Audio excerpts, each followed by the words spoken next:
Are you thinking about buying another home as an investment to make into a short-term rental?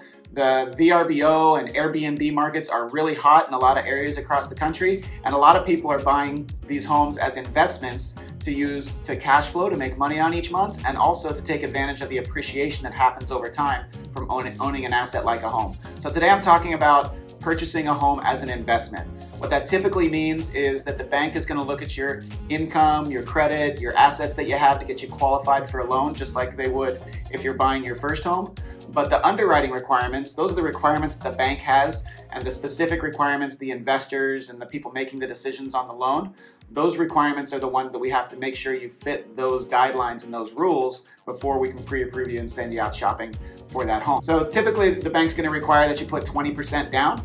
And the reason for that is because they want to make it a little more secure investment and likely that you're going to stay committed to that property. So you need to put 20% down. Another thing to keep in mind is that the interest rates are a little bit higher on investment properties. Usually they're 1 to 2% higher. And a lot of that is because of the risk that's associated with investment properties.